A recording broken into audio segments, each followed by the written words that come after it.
First of all, I'd like to welcome everyone to the Archives and History Library. My name is Chuck. I'm one of the historians here. Secondly, I would like for everyone here that owns a cell phone to take it out of their pocket and make sure that it is silenced. We want to give all of our respect to Ms. Spencer here. There's a couple of upcoming events I'd like to announce before I turn the podium over to Anthony here. Next month on the 20th, Anthony has arranged for Elliot G. Hicks to come speak. That will be on Saturday at 3 o'clock, like I say, July 20th. He's working on his August programming right now. I would like to mention September 28th, we are hosting a Civil War symposium here. We're going to have a whole slate of speakers, including Richard Armstrong, Terry Lowry, Dr. Catherine Antolini from Wesleyan University, Mr. Hunter Lesser. Rick Wolf will be here with a display of his Civil War photographs, Civil War era photography. Steve Cunningham of 35th Star Publishing will be here selling books. A number of the speakers will be bringing their personal collections for exhibit. Topics will cover everything from the salt industry here in the Kanawha Valley, slavery, emancipation, the women's roles during Civil War here in West Virginia, and some campaigns. So it's going to be a very interesting day, a full day of speakers. I'd like to see each and every one of you come out and take part in that and enjoy, maybe even learn something. That's all I have to say. I'm going to turn it over to Mr. Kinzer here so he can introduce our speaker this afternoon. Thank you.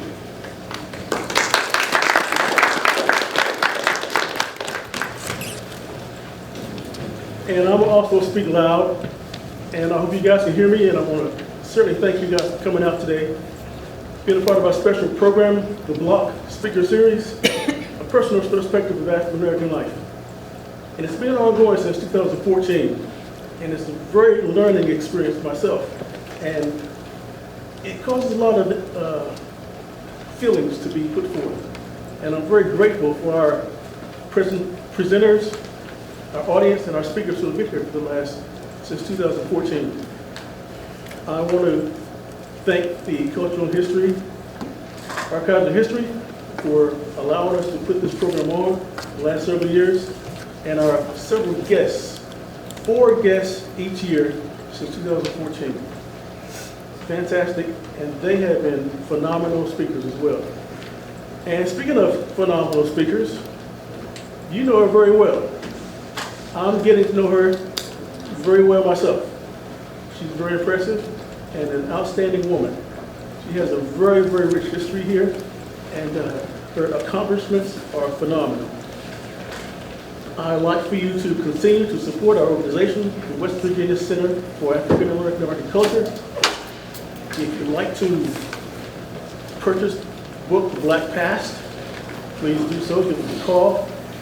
Or if you'd like to make a donation to the organization, we are a 501c3 nonprofit organization. Our office is in the People's Building on Summer Street.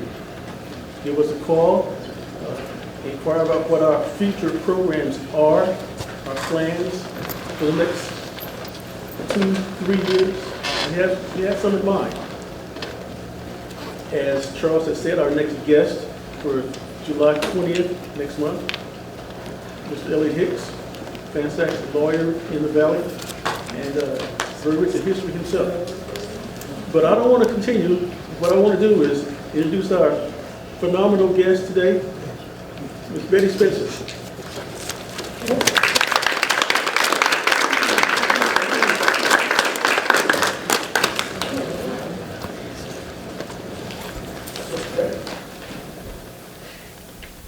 All right. I am so happy to be here, but I'm really happy to see that there are some children in the room. So what we're going to do is, I'm going to say, when I clap my hands 2 times, you clap your hands 2 times. When I clap my hands 3 times, you clap your hands 3 times. Stop. Now, that was just from so many years of teaching and being in school, and it was like, I was like a history teacher all the time, and that was the way I would get attentions to start this program out. And today is basically, I feel like I'm doing a history class in school somewhere, because I've tried to make it see, my history growing up was like being on State's campus, because I grew up in Institute. I have a hard time keeping things in a chronological order from when I was born, and I find myself doing a lot of stepping around. I was kind of amazed when Mr. Kinzer asked me would I speak here today, because number one, when he called me, I said, well, sir, I didn't really live in the Garden area. I wasn't part of the block, and I don't really know that much about it. And then he went on to explain that the block series, that it was maybe set up that way in the beginning, but there were other groups of people that lived in other parts of the valley or other areas where it was mainly minorities, and they probably had their own block. And that's just like at Institute where I lived, we certainly had our own block. My mom and dad came to West Virginia State in 1945, and my brother had already been born in Clarksburg, West Virginia, where my dad had coached at Kelly Miller from 1925 to 1945. So you can see now my dad was like a lot older. When I was little, people thought he was my granddad. But anyway, because he was a lot older. But when I was born after we moved to Institute. And so my brother and I kind of grew up on the campus of West Virginia State. Now, when my dad first got to that area, there were people in the area, Mr. Dan Ferguson, and he had a brother, Mr. Gurnett Ferguson, who was part of another block series that people spoke about because he owned the Ferguson Hotel. But Mr. Dan Ferguson was down at the Institute, and he and my daddy had been in Ohio together, in Columbus, Ohio area. So they were a big part of Daddy coming here when he came here in 1945. Now, they also helped him in the sports world because he had to do a lot of recruiting. Money was tight, this, that, and the other. So they did fundraisers. They did things to help athletics at West Virginia State. So that will never be forgotten. Now, my mother and her sister kind of started college like when I was real little. So I was kind of used to going to college because I had to be shuffled around with babysitters, and I would sit in class with them coloring and so forth at West Virginia State when I was just very little. Now, when I started school at Institute Grade School on State's campus, that school was still called the Model School. That was West Virginia State's model school for basically their student teachers. So even though we had a regular teacher in the classroom, we always had a couple other teachers because we had student teachers. That's where most of the state kids did their student teaching. Wasn't a lot of cars and stuff like that. Some of them did go other places, but West Virginia State Institute Grade School, it's now the print shop on State's campus. That was our grade school. And so after we left Institute Grade School, we would go next door to State High School. That was the college's State High School. It went from 7th grade through 12th grade. Of course, it was really far above high school for that day and time because a lot of the college teachers taught at the high school. Some of them were like Mr. Jordan, Dr. King, Mr. Barnes, Miss Epps, some of those names, older people, it rings a bell, Dot, doesn't it? And so, but they worked at the high school even though they taught at the college. So when it was my turn to go to State High School, I was finally going to go to the 7th grade. Well, of course, integration had started in 1954, a little slow moving in Kanawha County. Well, about 1957, of course, State High was going to close. And like Garnet High, most of our schools were starting to close at that time. So I wasn't able to go to State High, but I still felt like I had been a part of it because we had gone over there so much in grade school. They would invite us over there. We did different things over there, especially when we had activities and so forth. Now, at Dunbar Junior High, things were a little bit different for us because that was actually the very first year that all the blacks and whites started going to school a lot together. There had been just 2 or 3 there before. So it was a little bit challenging in 1957 when we started going to school together. The girls maybe didn't have such a hard time because we weren't really fighters. But I'm going to tell you what, those guys, there were fights every day at Dunbar Junior High School. Now, I don't know about the other schools, but there were fights every day because words were being called to each other, very loose words that had no business being called. And they would, of course, there was a fight. And so a lot of times when the kids were put out of school, what it was is the kids from Institute in West Dunbar, the guys were put out of school, but not always the guys from Dunbar. After 2-3 years, it got a little bit better because the guys started playing sports. And so, of course, they got a lot more respectability when they were playing sports. But things were really pretty tough then. And there was a family from Institute, that Lipscomb family. I bet you they had five guys and a girl, and every one of them was super good in everything, whipping everybody all through the schools and everything. And so, of course, they gained a lot of respectability. But a lot of guys in Institute West Dunbar, they were really good in sports at Dunbar High School. Now, it took a few years for girls to get to be cheerleaders or for girls to get to be majorettes. It was like I was a senior in high school before a black girl got to be a majorette, and we had integrated when I was in the 7th grade. Now, growing up in Institute, the gathering place for everyone in Institute was, of course, the campus, because we could skate, we could play basketball, we could play tennis, the swimming pool was there, and of course there was Mr. Art Burris. Coach Burris was like above and beyond in swimming. I think he had something to do with teaching everybody in this valley in swimming. When you were in that pool down there, you learned beginning swimming, intermediate, advanced, senior lifeguard, and then of course he pushed some of us to go on and get our instructor's license. So we ended up being instructors, and that was like one of my first jobs, being an instructor of swimming at the YWCA in Charleston. And what are you showing up there? That's the first time. I forgot about that thing up there. Okay. Anyway, some of the strong swimmers, of course, in Institute, the Ferguson family, Butch and Tuffy Hill. Butch, did I see you coming here? There he is.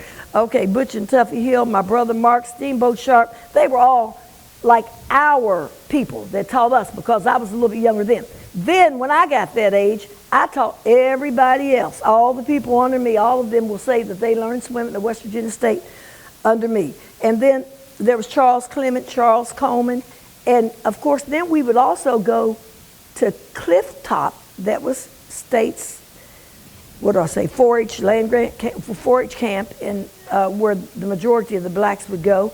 And of course some of us were lifeguards up there. Mr. Burris would teach us synchronized swimming. I mean, like you see on television today where those people were in those circles and legs go up and this.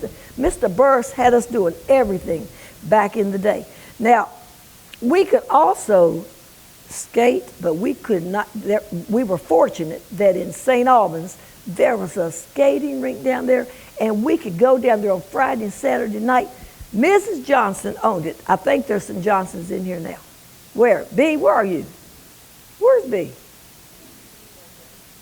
Oh, okay, I was going to say, I know B's mom, I still don't see B. B's mom, oh, okay. She was the owner of the skating rink. And I mean, they had a really nice skating rink. So all of us in Institute, we would go to the skating rink all the time. And of course, they were so nice. They were the best skaters in the world down there. But we had fun, and then they would allow us to dance when the skating was closed. But it was definitely a place that all teens wanted to go on Friday and Saturday night. Okay, another thing we had in Institute that was a little bit different from growing up in most places is that we had the West Virginia Deaf and Blind School. And it was for colored. In fact, the name at that time was the Colored School for Deaf and Blind. Now, at the Deaf and Blind School, we would take field trips there from Institute Elementary and go there, and they would show us around. Now, we were used to seeing deaf and blind people because we lived in the Institute and they were there. The Deaf and Blind School was where the rehabilitation center has been the last several years. But it was just a few buildings then. It didn't have all the buildings that the rehab had. Now, West Virginia State has that area, and that's their land grant division. But they would have different crafts and things, and the people in the deaf and blind were taught for lifelong learning, just like the rest of us in grade schools. They were just at the special school. So we had a couple parents that worked there, and when we would go there for kind of field trips and to learn things, Fiona's mother worked there, and she and my friend Sissy Sawyer's, standing right over there, her dad worked there, and so we had parents that worked there, because all of Institute, almost everybody that lived in Institute, almost, their parents either worked at the college, they worked at the deaf and blind school, or they worked at Carbide. So that was almost all the makeup at that time. There was Mr. Siggers, and he was a teacher in Kanawha County schools later, but he would come to the schools and teach how to use language for the deaf and blind. One thing that I can remember, one of the little field trips that we took, this is so funny, this is how you can tell when people age themselves. We took a field trip walking over on Lincoln Avenue, which was just around the corner from the college. And this was, I don't even remember when, but I'm going to say around 1952 or something, because I was real little.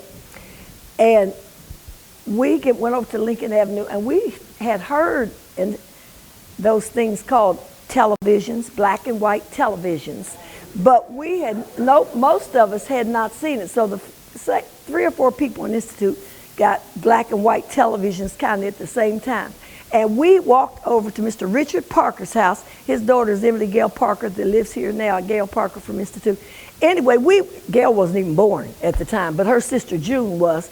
So we went over to Lincoln Avenue and got to see our first television. And then shortly after that, a lot of people started getting televisions, and you know the history of that. It's all, if you didn't have, when I started teaching school, they'd say, what's wrong with our TVs? They're broken, because they were black and white, because they were used to getting color TVs then. Now, when my dad came to state in 1945, Dr. John W. Davis was the president, and in I'm gonna say around 1953, maybe Dr. William J.L. Wallace became the president during integration. Dr. Wallace later became known pretty famously because he had a motto, a living laboratory of human relations for West Virginia State. State started to get so many students, and it started growing. Well, Daddy had been coaching, the only coach of State, football, basketball, baseball, boxing, track, you name it, whatever they did, Daddy was the coach of it. So, well, then more people started coming to school in the middle 50s, and so they had to add some more coaches. So the first outside coach they added was Coach Grant Gray from Prairie View in Texas, Prairie View. And he came, and he was the baseball coach, so that was some relief. Daddy was still saddled with all the other sports. And then a lady was hired at West Virginia State. Her name was Nellie Walker. And Nellie Walker was one of the saviors that came in there and helped him as far as getting the guys their right classes and keeping up with them. And then she would report to Daddy who was doing what or this or that, and he would do whatever he had to do. But Nellie and her family have always been very good to us. So I thank you. Now, back in those days, State had a washer and a dryer in the gym. And all the uniforms were washed right there. Well, guess what? They broke a lot. So when they broke, you know who did the uniforms at our house. And my mother had a ring of washer, and we were doing the washer and dryer in the 50s. We didn't have a dryer. We had the washers. So we had lines outside in the back. So we were washing when the things would break down. We did the washing and the dryer of the uniforms at home. And my brother and I would help hang them up on the lines and things out there. Mrs. Golston was in the cafeteria, and of course they didn't always see eye to eye, she and Daddy, and so when she didn't feel like packing lunches, we packed lunches for the teams when they were going places. Wasn't any place to stop and eat because there weren't very many places. They had to go, only other black school in West Virginia was Bluefield State. So the State had to travel south or either go north to Lincoln or Cheney up there that way, but usually they were going south. So when they would go down there, they would pick up three schools at a time. So Daddy was on the road a lot of times. Bo, my brother, he missed a lot of school. He'd sneak and go with him sometimes. But this went on for a long time until 1957 maybe. State went into the WVIAC, and some of that traveling that had been with the CIAA ceased because we stayed in West Virginia. And Daddy coached until 1964 when he passed, and I was a freshman in college at that time. Now, believe it or not, Institute to be an unincorporated area, we had some businesses right where the Institute post office is now. Miss Pack, kin to the Browns and Spurlocks, she had a little gas station there, a little Exxon station. Down over the hill from her was a little goldfish pond that she put in, and kids loved to go over there and see those big goldfish. Sissy, you remember that, don't you? Theon, okay. Those goldfish were down there in that pond. Down the street from there, kind of where you get on the interchange at Institute now, there was White Superettes. Charles White had a grocery store and a gas station. Right on the other side of him was his cousin Dick Woody's beer garden, and that's where the adults could go. But when you left there and went down on State's campus, we had all kind of little businesses down there. There was Mr. Scales' place. Boy, we could buy dill pickles, and you could buy those eggs in a jar and ginger snaps, and they'd be so stale, and we would eat those ginger snaps. And you could buy Mary Jane's and Black Cows. Those stores, Bear's Grocery was on the side of the highway, kind of where that barbecue shop is now. The old post office was kind of near there. There was the Green Door on the campus and the smokehouse that Frank Beach used to have it for a little while. And then there was the Big O's. And the Big O's was like our last big place that was on campus. And that Big O, they had two little kids running around there. Now, I think one of them is in here. Joey, are you in here? There he is. Stand up, Joey, so they can see you. Joey was a terror, he and Karen on that campus. Those little kids, those campus kids. And, of course, their parents, both of them, worked at this school. And so we have seen Joey grow up from the time he was a little boy.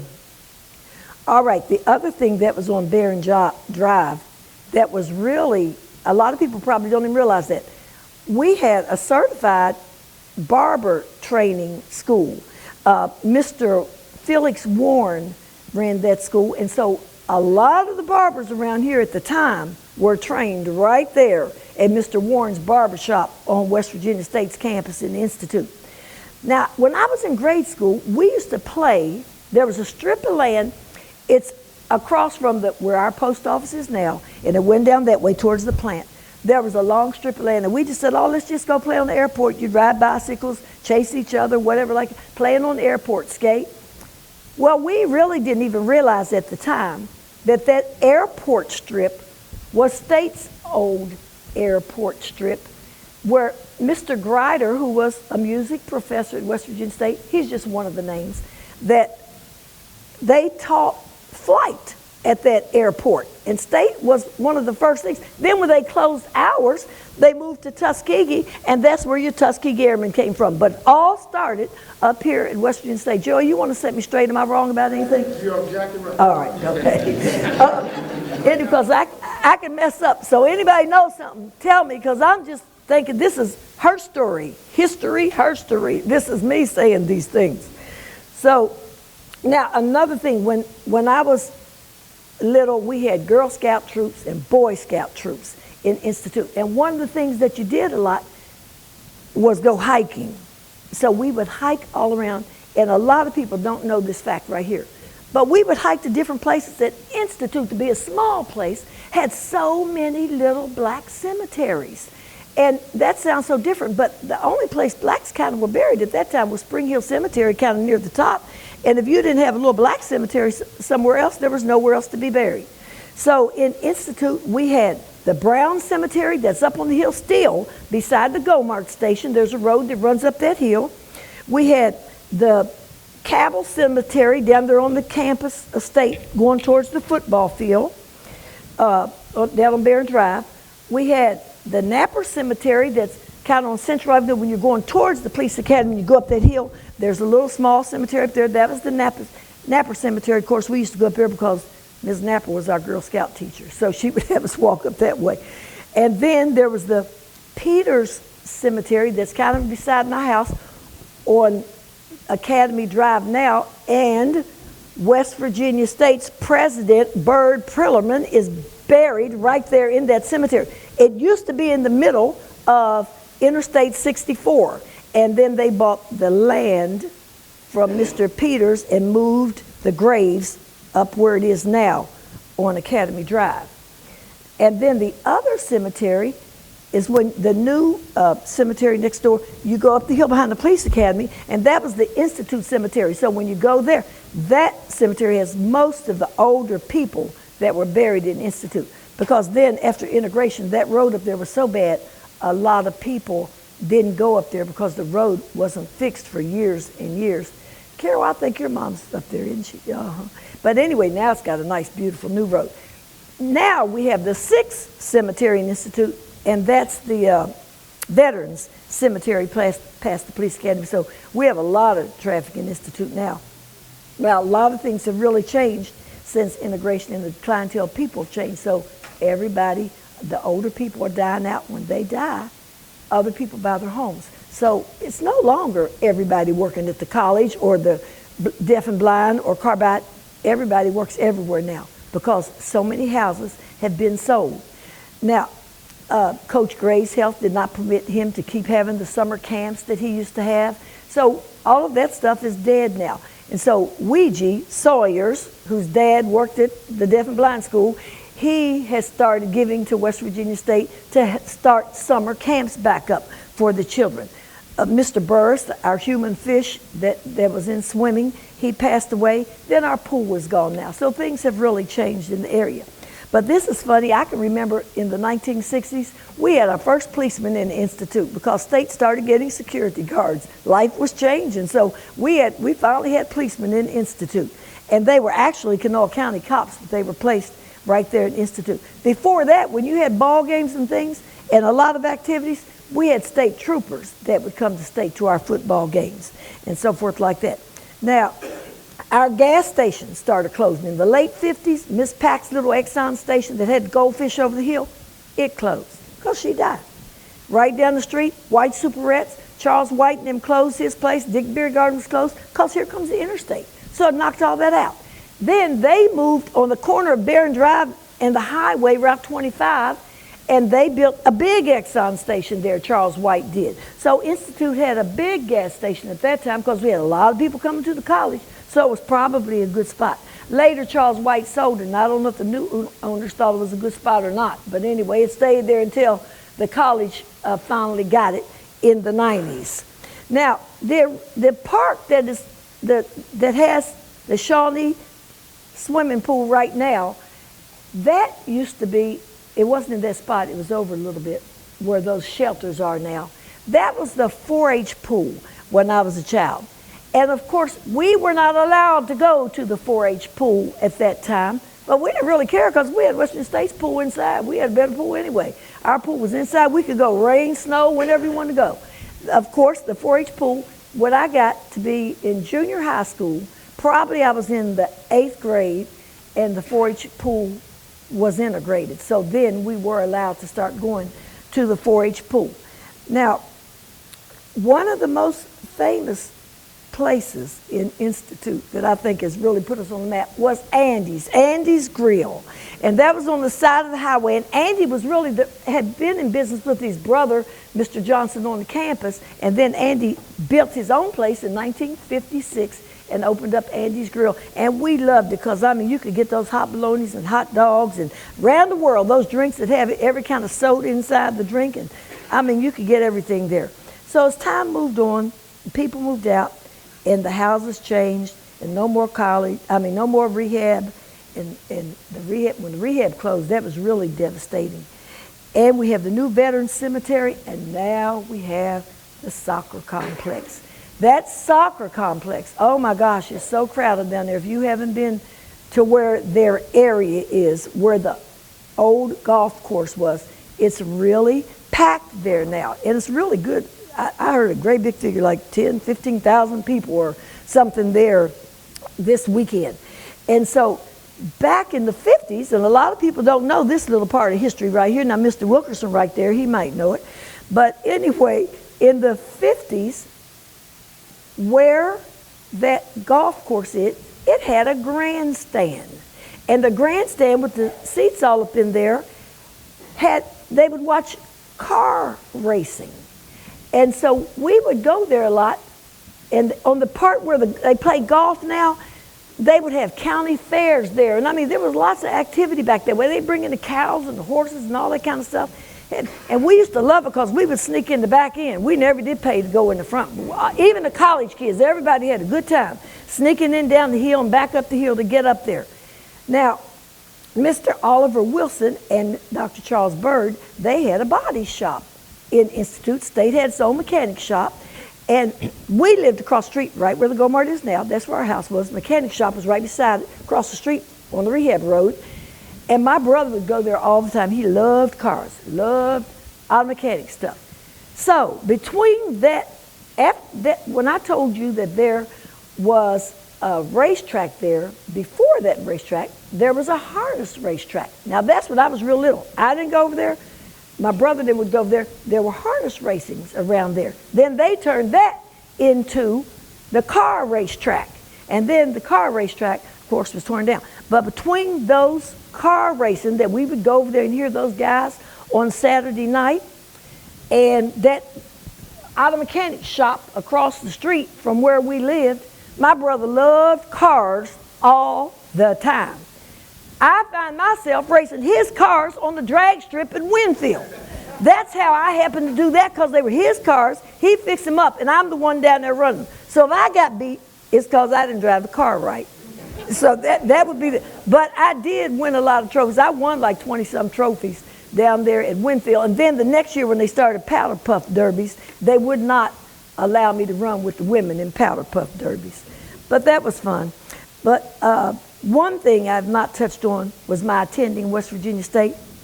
Of course, after growing up and graduating from Dunbar High School, I didn't even want to go anywhere else. I loved State. All my life, I loved State. Most people wanted to go away. I didn't. So I went to West Virginia State, and I already knew everything, all about everything, but this was the first time I went up for basketball. I was on the basketball team, the swimming team, softball team, and I even had the nerve to play tennis. And I really couldn't play tennis well, but they needed more people on the team. So I played, and there was no reason for me not to play, because that Warren Ferguson and Joe Brown, they were the best tennis players in the world. They would try to work with me all the time. I still wasn't any good. Didn't make any difference. Now, of course, Mr. Burris, that swimming I could do. So his daughter Donna, of course, had the strongest kick in the world, just like her daddy. Donna would start all the relays out, but I was always the anchor on the relays. But we had good swimming teams and basketball teams. I was so happy when I walked in this door a little while ago, and Miss Nadine Wolf, right here, happened to be here, and I haven't seen you probably since she played for Park Pontiac when I played for West Virginia State back in the 60s. I said, what in the world are you doing here? And she said, well, I saw you were talking, so she came. She was really a good little guard. I'm telling you, you were tough. She played, but see, State, we were not a sanctioned sport, so we went all over the place playing sports. Now, we did play Marshall, Glenville, Fairmont. We played other colleges, but it just wasn't really a sanctioned sport. So we played other teams, like First Presby and Park Pontiac. There was another. Who was another one playing? But anyway, I was just so glad to see you here. Thank you for coming in here today. Okay, now this is something kind of funny. When I was in college, of course, there was big ROTC. Everybody was in ROTC. It seemed like all the freshman guys, didn't they have to be in ROTC buyers? Yeah. Okay. So the ROTC, there weren't very many women in the ROTC. So now I didn't join the ROTC, but they wanted to have, they had the Persian rifles. They were really good. And those guys would march in all the parades downtown and all that kind of stuff.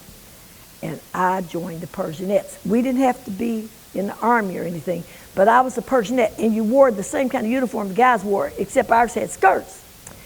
And I had the nerve to be in the Persianettes, and I mean, we were really good. We liked going to those parades and all, and every time something would be on the campus, we would do that. And I ended up being the drill cadence caller. So you know we do hut, left, right, left. First squad to the rear, march. Second squad to the rear, march. All squads to the rear, march. I mean, we had a good time out there in the Persianettes. I never thought I would do. I felt like I was part of the Army. So I feel like I've always been, I should be a veteran. Now, when I started teaching, and one thing that Mr. Kinzer asked me to do is say, were there any people that maybe helped you make a decision to go into what you ended up being? And of course, I taught for a long time, but I was a principal much longer than I taught. But probably because I came from a family, my dad taught, even though he was a coach, I kid you not, these coaches today would pass out. He coached and he taught. He taught 9 hours and coached all the sports that I said. Of course, today you don't have to do anything like that because you just don't have to do it, but it was not heard of then. Daddy was a teacher. My mother was a teacher, but she never worked full time, but she would do a lot of substitute work. But they really didn't put pressure on me to do anything. I just happened to go that way. I liked working with kids, so I happened to go that way. Now, if I was going to pick any outside, the person who probably got me, I was terrible at math. The person who got me through my algebra, geometry, and all that was my Uncle Jim, my mother's baby brother back there. Uncle Jim, hold your hand up. I couldn't do any geometry or algebra for anything, so he had to get me through everything. And then when it was time to go to parties and things uptown that I was probably too young to go to, sometimes he would take me to those things. So two outside people that I probably thought about a lot was Mary Snow, because Mrs. Snow was the principal for a while at Institute Grade School. She was my brother's teacher, and they allowed me to come over there to the school. So I probably always liked Mrs. Snow. She was Mary Young at the time. And when I started being a principal, Mrs. Snow worked with me nonstop. She would tell me things to do and things not to do and how to watch your books and this and that. So she really helped me a lot. The other teacher who I would say would be Laretha Kellum. And Laretha Wilkerson Kellum was my supervising teacher when I did my student teacher. And I can remember when they took me up to Mrs. Haley, had me go to Ford School in Dunbar, where I worked the rest of my days after I got to be a principal. And she took me to the principal, and Miss Nichols took me to Laretha Kellum's room, and she said, Miss Kellum, this is going to be your student teacher. So Laretha said, well, Miss Nichols, I know her. And so Miss Nichols said, Mrs. Kellum, Miss Cardwell's going to be your student teacher. And Laretha said, but Miss Nichols, I know her very well. She said, I really probably shouldn't be, Mrs. Kellum, I said that you are going to be her teacher. So Laretha said, well, I'm going to say one last thing. We play cards together every night. We play bridge and pinochle together every night. I probably don't need to be her supervising teacher. She said, well, you are. And so that was it. So Laretha told me, she said, well, I'm going to tell you this. She said, I'm going to teach you, and you're going to know how to teach a rock to read. And that's just what she did. Laretha taught me everything about reading that I had not learned at West Virginia State College, because she could really teach. So that would be the other person that I would say. Now, I continued and got a master's degree and about 70 additional hours from master's from WVU, then Kanawha Valley Graduate College, Marshall, and different places where I had hours. Now, I tried hard when I was a principal to expose I liked working in Title I schools. I liked working in federally funded schools. I could have gone anywhere. I worked 1 year at another school, didn't really care for it.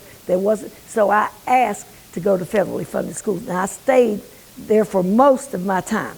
Now, when I was at school, I tried to expose my kids to I made sure that our kids went anywhere any other school in Kanawha County or the state of West Virginia went.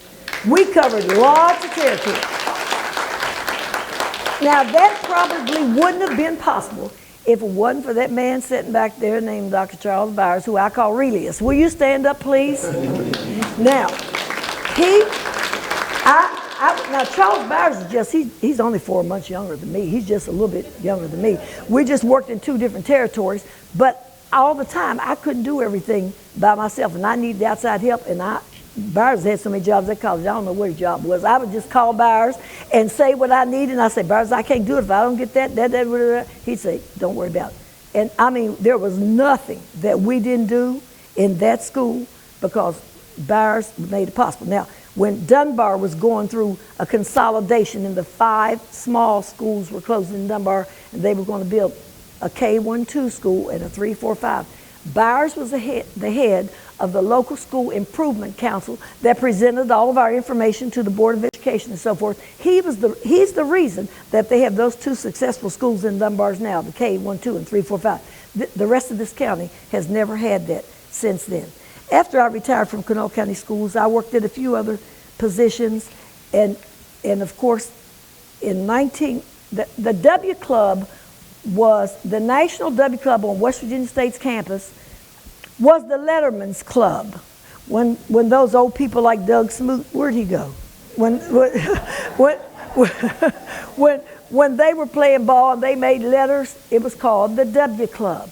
And at one time, in the maybe late 50s, there was a place in old Glasscock Hall where they even had a room and they'd have little parties and stuff, and that was a meeting place.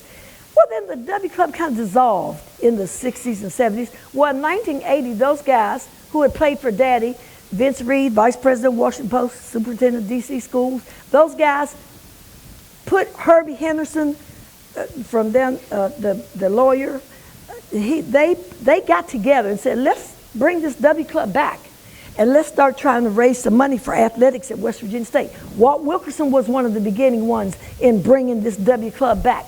Well, they did that. And so Daddy went in the first Hall of Fame induction in 1980. And after that, my brother and I have continued to work at the W Club and just trying to help. We don't always make lots of money, but we try to raise and support sports and athletics at West Virginia State. Now I've got some highlights here. These are my final highlights from growing up in Institute, West Virginia, and West Virginia State actually being like our block. That was our block. One of the things these are some of my favorite things that I remember from growing up as a child. The entertainers. Man, West Virginia State had entertainers like you would not believe. We've had Jim Brown, Duke Ellington, Harlem Globetrotters, Sam Huff, that played for the New York Giants, Jackie Robinson, all those people, and there were more that I'm not even naming, that were on State's campus. And so when I was in grade school, of course, in junior high school, we were always able to visit every function that took place on the campus. So we were exposed to a lot of things. 4th of July picnics. Every 4th of July, I thought it was the largest picnic in the whole world. They would put tables out in front of the gym in the grass, and everybody in the Institute was invited to come there, and they would have big tubs of watermelon and hot dogs and baked beans and potato chips, and that's all it would be. But everybody would go there, and they'd have students to play games with the kids, and it was just a whole lot of activity. Another thing I remember, ball games. I remember being in school all day. You going to the game tonight? What you going to wear? That's all day, every year, all year, we would do that. We'd hit every game that was on that campus. Basketball, football, whatever. Movies. Listen, we didn't even mind that we couldn't go to other movie theaters because we had State's movie theater on that campus. Every Saturday night at 7:30, we could go to the movie with all the college kids. Nobody was me. We had a ball. Everybody in the area, Institute, West Dunbar, wherever, could go to the movie at West Virginia State on Saturday nights.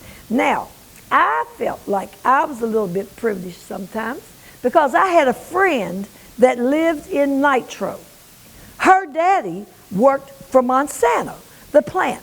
Well, Nitro was all white. There was nobody black who lived in Nitro except Nadine Jones and her daddy Deotis and her mother Kappa. They lived in Nitro. And so Nitro, I kid you not. Now Nadine, if I mess this up, you tell me. But Nitro's city council passed an ordinance that, I'm talking about in the 50s, that said Nadine could come to the movies because she lived in Nitro. That's how it was. Nadine could go to the movies. Now, when Nadine had a friend spend the night with her, I could go to the movies too in Nitro, or whatever friend she had spending the night. But that's how things were until, now, there was another instructor on West Virginia State's campus, Mr. Ted Phillips, who was an accomplished pianist also, just like Mr. Grider. And Mr. Ted Phillips would go up there and picket the Capitol Theater, or Kears, what was it, Capitol Theater, on Summer Street in Charleston. And he did that until they finally started letting blacks come in the theater. But I'm just saying things were so different, but people are not aware of a lot of things. That's why these series are so good. But anyway, another small activity, the Maypole Activities. Every May, state had a big Maypole thing, and you would go there and wrap the ribbons around the Maypole and decorate your bicycle spokes with all these different colors, and they would have contests and so forth like that, and we would have fun around the Maypole. Now, the grade school, this was another thing. The grade school, we did lots of plays, and our plays, we could take them to West Virginia State's Playhouse. Now they have a fine arts building, but at that time they had a building that was the Playhouse. And the Playhouse had a stage and all that, and I can remember that Billy Lipscomb, who I said was good in sports anyway, he's always trying to show off, I'm going to tell him that. Billy was the person who played with, what's the guy's name? Lou Myers. Billy Lipscomb played with Lou Myers. Billy was in grade school, Lou Myers was in college. And remember Lou Myers, the guy, he was a television star. Billy played with Lou Myers, and they played down there at the Playhouse. I'll never get over that. And my little dumb part was Mistress Mary Quite Contrary. How does your garden grow? With silver bells and copper shells and pretty maids all in a row. And Billy got to be up there with the real. Anyway, the other part that was fun to remember about Institute was the swimming, because we could swim all morning, taking swimming lessons all afternoon, free swimming for anybody who came, not just Institute, anybody who came. And in the evening, 3 or 4 evenings a week, there was swimming. The Omegas, they had, in the Kappas, they had swimming contests, mermaid contests in the swimming pool. And the girls, the college girls would be dressed, and they would win all kinds of things. And Mr. Burris would have our group that took synchronized swimming. We would be performing in the gym during their mermaid pageants. The ROTC had an annual Christmas party at where their building is now, but it was an old building at that time. And we would go there would be a Santa Claus, and you would get toys. And then there's the Canterbury House. And the Episcopal Diocese built that building back there on Barron Drive, where you go down the campus, and the A building, the Farrell building is to your left. In about somewhere around 1957, there were some services there sometimes, not all the time, but sometimes they had services. We went to a couple services there. My parents were Episcopalians. My brother and I were baptized in the Episcopal Church in Clarksburg when I was 3 years old, and he was like 7 years old. So we had been members of All Saints Episcopal Church in South Charleston when it was in a clubhouse on Jefferson Road back in 1953. So we've been Episcopalians all of our life, and now I'm a member at St. Mark's in St. Albans, West Virginia. All right, I want to introduce, the Canterbury House also was later a daycare. That was the college daycare center. My friend, Mr. Loris Davis, used to work there. Oh, and Bo, I forgot to tell him, you used to be an acolyte in church. All those years you were acolyte. All right, I want to introduce another person that lived in our block. Maybe a little bit up the road from me. And we really met each other in junior high school. And then when I got to high school, we kind of started being date mates. And now we've been married 51 years. JW, stand up.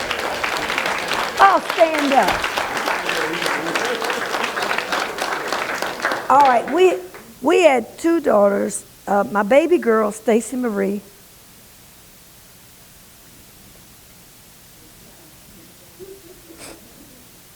Okay. We lost her in an accident in 1997 when she was almost 21 years old. And in a case like that, you must count your blessings.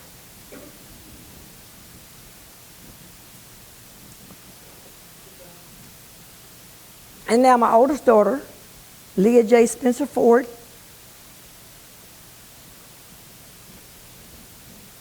has given me a grandchild, Kennedy Marie Ford. Stand up.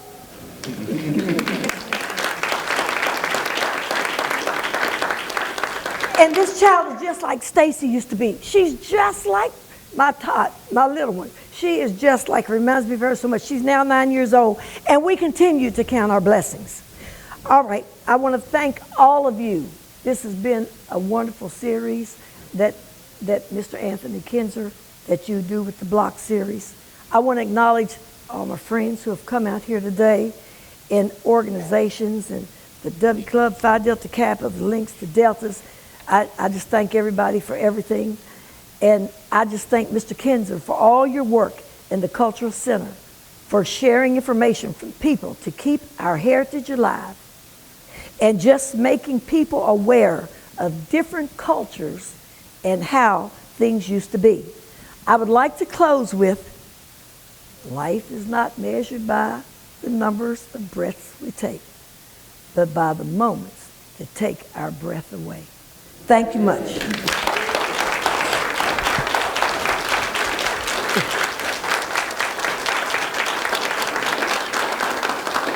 But thank you. But I forgot to I was supposed to ask you if you had any questions. I don't want him to get me because I messed up. But I was supposed to ask you if you had any questions for me about anything at all. Betty, I would like to let you know that you had additional people coming, but they got stuck in the accident on Oh, really? Yeah. Oh, wow. Yeah, they got Okay, thank you. Okay.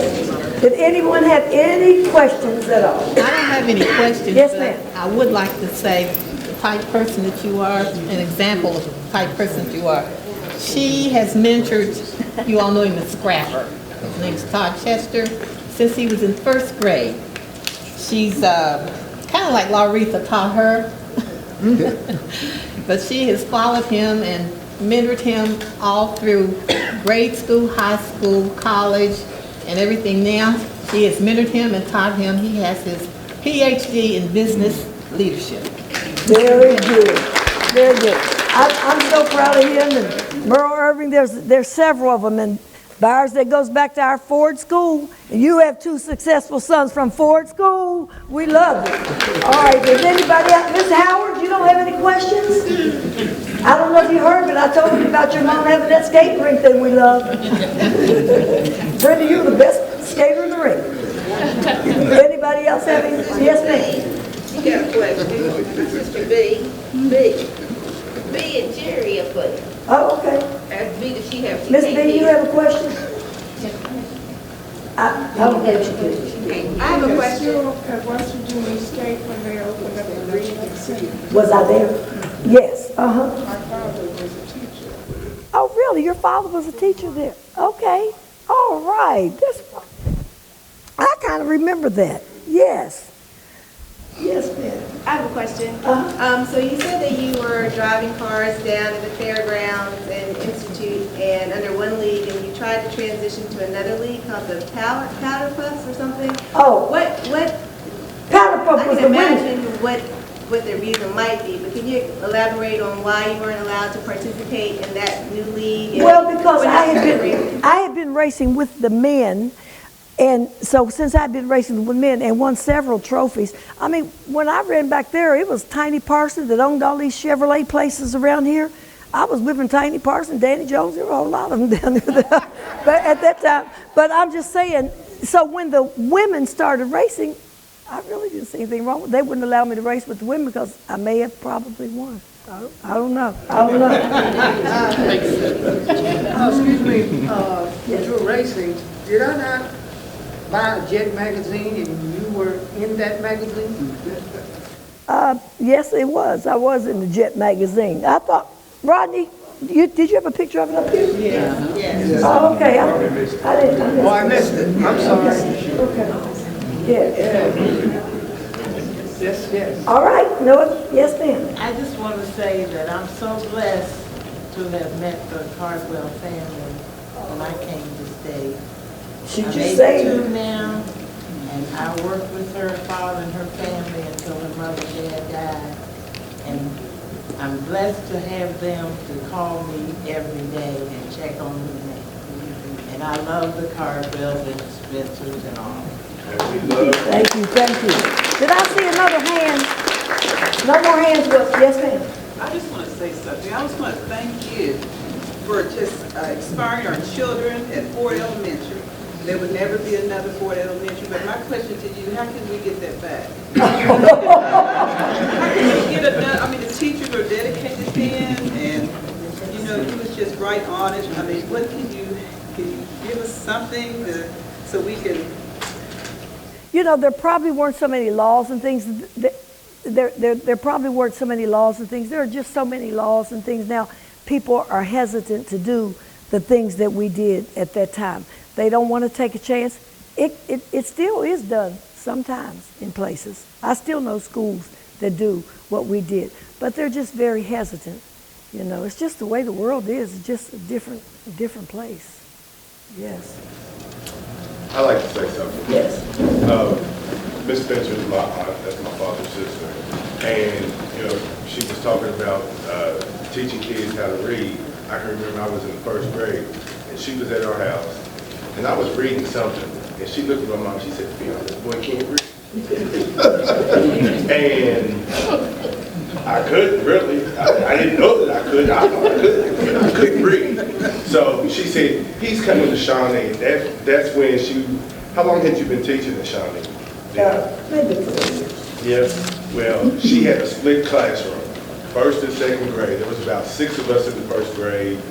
Would you have maybe about 12 or 13 in the second grade? And of course, I ended up being the best reader in the class. 2 days later, I was at her school, and I finally learned how to read. Hey, but I did. Yes, ma'am. Yes. Yes. Yes. I'd just like to thank Betty for all the help that she and JW gave when we had the Boy Scout troop down in Institute. And I'll make a cheesy pitch. We're still looking for leadership down there in Institute because I'm back in South Charleston and kind of stuck there. But I'd just like to thank her for all she did to help the Lions Club. She was also one of the charter members of the West Virginia State Lions Club. And hopefully she'll get back into that now she's got a little more time on her hands. That Bud is a brave somebody. Listen, I had these kids, guys, a class was about to drive me crazy over Shawnee School. So I told JW, I said, we got to do something with these guys. They're all my buddies now. I can say who they were. Michael Greenhow. That was one of the they were about to drive me crazy. So JW said, I tell you what, I'm going to start a Boy Scout troop and see if we can't do something. He started, and I don't know how Bud and JW ran into each other, but Bud started helping JW with the Boy Scout troop in the early 70s, and that was really nice of you, Bud. We always appreciate you for doing it. And Bud has never missed a homecoming since he went to West Virginia State. He comes to my house every year. Yes, he does. And I'd like to thank her for one more thing. The first day that we met, I brought the boat back that the senior class used as a float during the homecoming parade, and that's when we met. The people didn't have a trailer hitch, and of course I'm a car guy, I had a trailer hitch, so I brought their speedboat back to them. And that very day, I have her to thank for teaching me how to clean chitlins. Oh, God. I'm doing like this. Hopefully this will help. My youngest daughter, who is her goddaughter, is a teacher today because of Ms. Spencer. And I say all that to say this. If we encourage and support our young children who are coming up to be teachers, they will. And that will make a change. And don't That's good, thank you. Yes, ma'am. My name is Trina Sweeney. I grew up in the Dunbar Institute area. I'm a Brothers. For those of you that don't know me, I recognize many faces around the room, but I just wanted to stand up and thank Ms. Spencer. I was first in trouble with Miss Spencer. And I probably am one of the youngest people in here that she has principaled. But I remember getting into an argument with somebody, and she pulled me downstairs and she said, now do you want me to call your grandmother or your mother or your uncle? And that went on and so forth. But I just wanted to thank you for such an impact that you've had on my life. I never thought I would be in higher education. I currently work at West Virginia State University. Miss Spencer continues to grace my office and my presence. And even though she doesn't school me anymore, just in essence of her virtue and who she is, I'm still learning every day from her. And I just wanted to say thank you. Well, that's very nice. Would all my family please stand up? Would all my family please stand? Oh, okay, okay. Aunt Joyce, this is JW's sister, my kid's Aunt Joyce. She wants to say something. Right now, can't hardly stand up, but I just want to say, just looking around at the different faces, and I was other day sitting on my porch and I have a sister, we call her the nosy glory. She said, why? I said, I'm going back to the years back in 57 when they taken me from Garnet High School and put me in Dunbar High School. I was the only black girl there. And the difference, I said, look how far we have came. Yes. And I say to the children, what they call West Dunbar, we're going to take back West Dunbar. We're not going to sit and let people come in and take what we own. All right, thank you, thank you. Miss Ledbetter. Thank you, thank you. Could my family please stand up? Please, please, please.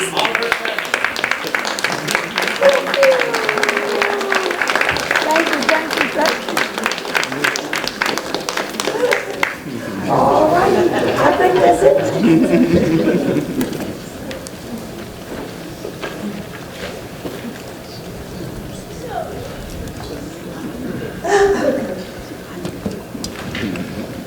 On behalf of the West Virginia Center for African American Art and Culture, I again want to thank you for being here, especially the family and the gratitude that you've shown. The experiences that you've had been expressed by Ms. Spencer has been incredible.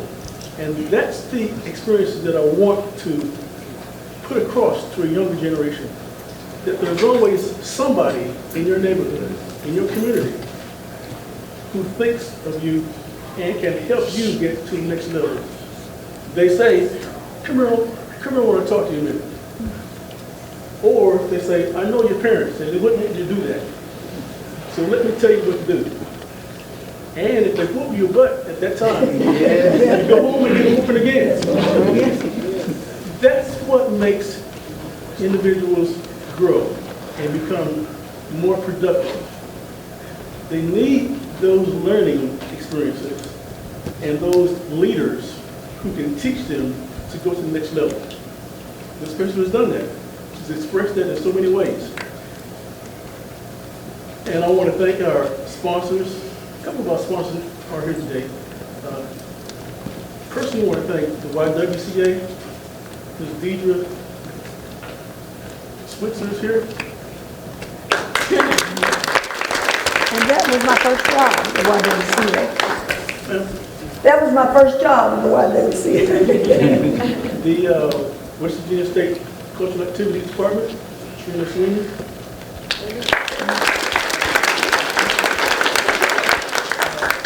Fifth Third Bank has been our annual supporter since we started. They're not here. I'm in contact with them regularly. Smoot Construction Company has been supportive of us in many ways. Louis Smoot has been a phenomenal speaker as well in years past. And he told a hell of a story to me. It was just incredible to hear him talk like that, considering who he is. Well, considering who I thought who he was.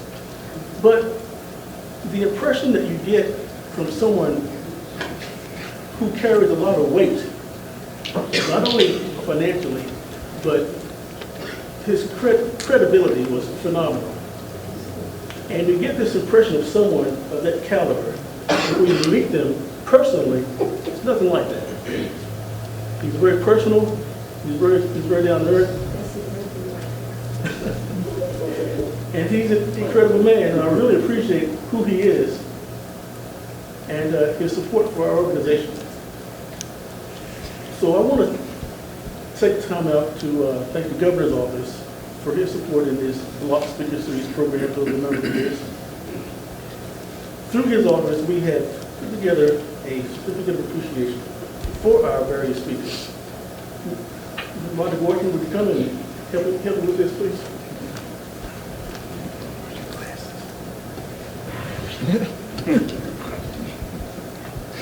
So before I read this, I just want to say, about 6 or 7 years ago, most of you might know this, but Betty almost died. And I was in Dallas and I didn't come because I didn't want to see it. But I came to come do a house project, and my son ended up having a baby. And I ended up going to Betty's house, as I always do when I come to town, to stay there while I work on the project. Well, I was there for 3 years. But she never fussed, she never said a thing. The only thing she fussed about was the room was not neat like she wanted it. But anyway, I just want to say that this is an example of getting your flowers while you live. Thank you. Thank you. Thank you. And so I just want to thank her for all that she does, even though she is the one person that drives me the craziest in the whole world. The state of West Virginia, Jim Justice Governor. Whereas Betty Cardwell Spencer was born in Institute, West Virginia, she is the daughter of Mark H. Sr. and Jenny Williams Cardwell and has one brother, Mark. And whereas Betty Cardwell Spencer has began her formal education at Institute Elementary School on the campus of West Virginia State College, now University, and continued in Kanawha County schools until she graduated from Dunbar High School in 1963. And whereas Betty Cardwell Spencer attended West Virginia State University to obtain her master's degree in education. And whereas Betty Cardwell Spencer began teaching in the Kanawha County school system for over 43 years. And whereas Betty Cardwell Spencer has received the Title I Award for Distinguished Schools at Ford Elementary and Dunbar Intermediate, Betty has received numerous other honors such as the Dr. Hazo W. Carter Jr. West Virginia State University Educator of the Year Award, Delta Sigma Theta Sorority Incorporated Educators and the Civil Rights Activist Award, the National Sorority of the Phi Delta Kappa Education Award, and the induction into the West Virginia State University Sports Hall of Fame. And whereas Betty Cardwell Spencer is a lifetime member of All Saints Episcopal Church, Betty is often heard quoting, "Life is not measured by the number of breaths we take, but by the moments that take our breath away." And whereas Betty Cardwell Spencer is a caring and giving person, and her dedication and commitment to her and career has been an outstanding example to us all. Now, therefore, I, Jim Justice, Governor of the great state of West Virginia, do hereby bestow upon Betty Cardwell Spencer this certificate of recognition, given under my hand and the great seal of the state of West Virginia, the 29th day of June in the year of our Lord, 2019. Let's give her a big round of applause. That was a lot. Thank you. Thank you so much again for coming, everybody. Thank you, thank you. That's it? All right. Thank you, thank you. Thank you all for coming out. Again, I want to invite you to our next speaker series, July 20th. Yes, July 20th. Can't hear you. July 20th, our next speaker series here with Mr. Elliot Hicks same time, same place, same station. Look forward to seeing you and fill the place up. Thank you. Good night. Thank you very much.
Came to town, and James Brown came to town.